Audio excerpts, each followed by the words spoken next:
Hello guys, magtinola naman tayo ngayon. Tinolang manok. Ngayon ang tinolang manok. Ayan, ginisa ko ng sibuyas, bawang luya. Tapos inilagay ko po ang manok. Ayan.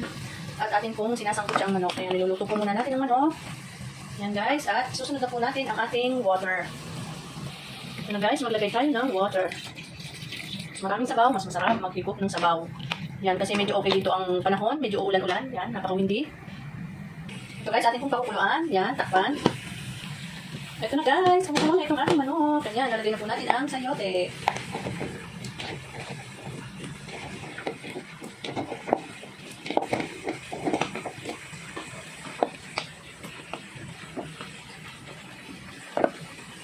Takpan po ulit natin.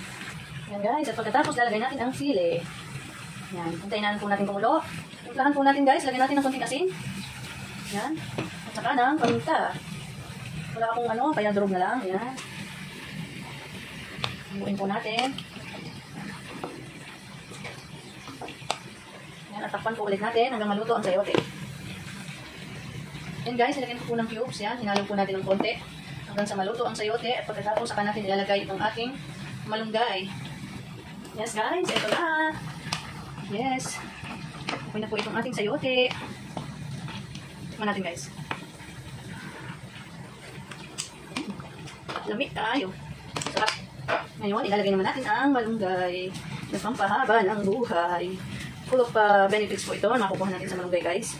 Yan. Hindi masarap ang isang tinola kung walang malunggay. Yan.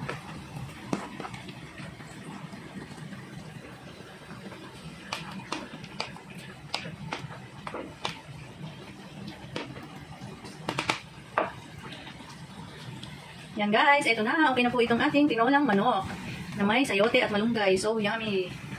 Thank you so much for watching guys. Yan na guys, kain na na.